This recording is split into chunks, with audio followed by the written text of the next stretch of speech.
दिल्ली सरकार की मंत्रिमंडल की अहम बैठक हुई है, जिसकी अध्यक्षता सीएम रेखा गुप्ता ने की है।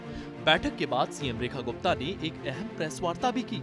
इस दौरान रेखा गुप्ता ने कांवड़ यात्रा को लेकर के जानकारी भी दी है।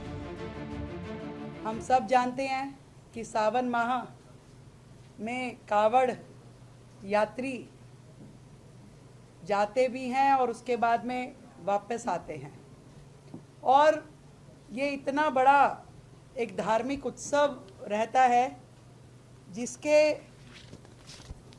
लिए पूरी दिल्ली सजती है और तैयार होती है। अनेकों संस्थाएं इसमें लग करके हजारों कांवड़ यात्री जो दिल्ली में आते हैं उनका स्वागत करती है, उनकी सेवा करती है।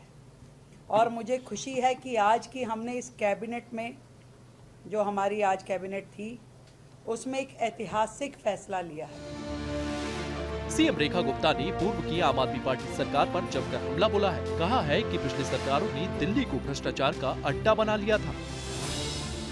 वर्षों से कांवड़ियों की सेवा देने के नाम पे पिछली सरकारों ने इस पूरी कार्य को भ्रष्टाचार का अड्डा बना दिया था। पूरी की पूरी दिल्ली में टेंट की सेवा देंगे, बाकी चीज़ें करेंगे, इस नाम से टेंडर किए जाते थे और मात्र 2 या 3 लोग पूरी दिल्ली के वो टेंडर उठा लेते थे और उसके बाद वो सब लेटिंग कर देते थे। कई बार तो संस्थाओं को ये कह देते थे आप अपने आप करा लीजिए, हम आपको ये दे सकते हैं। यानी कि सरकार खर्चती थी 500 रुपये और नीचे जो लाभ था वो 100 रुपये का भी नहीं पहुंचता था। इस प्रकार की स्थितियां थी और इस पूरे आयोजन में करोड़ों रुपए खर्च किए जाते थे सरकार के द्वारा। जनता तक वो लाभ पहुंचता नहीं था, सरकारें खर्चती थी, जाता कहाँ था? ये बहुत बड़ा प्रश्न है। कहा कि कांवड़ यात्रियों की संस्थाओं को बुला करके हमने उनकी समस्या पूछी है। अभी भी जब हमने कांवड़ यात्रियों की उन समितियों को बुलाया और उनसे चर्चा करी कि आपको क्या क्या समस्याएं आती है, तो उन्होंने बताया कि आखिरी दिन तक भी टेंट लग नहीं पाते थे। वाटर प्रूफिंग टेंट लगने में समय लगता था क्योंकि सरकार टेंडर करती थी, वो उठते नहीं थे या वो कम रेट पे जाते थे।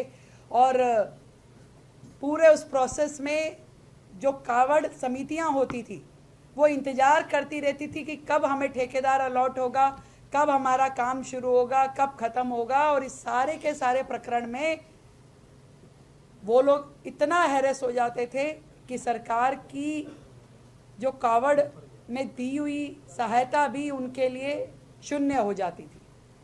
और इस पूरी प्रक्रिया को सुधारने के लिए कभी पिछली सरकारों के द्वारा कोई रिफॉर्म, कोई सजेशन जनता से लिए नहीं गए, कभी उस पर काम किया नहीं। सीएम ने जानकारी देते हुए बताया है कि डायरेक्ट बेनिफिट ट्रांसफर करेंगे। दिल्ली सरकार ने तय किया है कि शिव भक्तों की सेवा में जो रजिस्टर्ड समितियां जुड़ती है वह उनको सीधा पैसा देंगे और टेंडर की जरूरत नहीं होगी। सिंगल विंडो सिस्टम से ये संस्थाएं डीएम ऑफिस में जाकर रजिस्टर करवाएंगे। सारे भ्रष्टाचार को खत्म करते हुए हम लोगों ने तय किया है कि ये जो सभी समितियां कांवड़ यात्रा के दौरान शिव भक्तों की सेवा में जुटती हैं, उन्हें अब हम डायरेक्ट बेनिफिट ट्रांसफर करेंगे, जो कि पूरा का पूरा संस्था को सीधा पैसा जाएगा, जो हम सहायता राशि दिल्ली सरकार देगी। कोई ठेकेदारी नहीं, कोई किसी को टेंडर नहीं। वो संस्थाएं जो कांवड़ के लिए काम करती हैं, शिव भक्तों की सेवा का काम करती हैं, जो रजिस्टर्ड संस्थाएं होंगी वो अप्लाई करेंगी डीएम ऑफिस पे।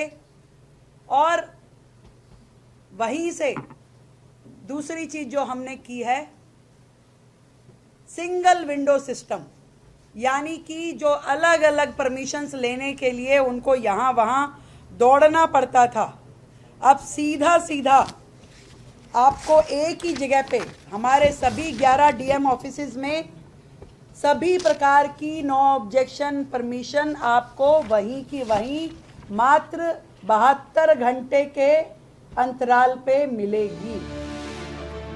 आपको बता दें कि सीएम ने बताया है कि पहले कांवड़ सेवा करने वाली संस्थाओं के पैसे पेंडिंग रहते थे। अब 4 कैटेगरी बनाई गई है, जिसमें शिविर लगाने वाली कांवड़ संस्थाओं को कम से कम 50,000 रुपए और अधिकतम 10 लाख रुपए दिए जाएंगे। ये रकम कांवड़ कैंपेन के साइज और कैंप कितने दिनों के लिए लगाया जा रहा है उस पर निर्भर करेगा। ब्यूरो रिपोर्ट, सूर्य समाचार।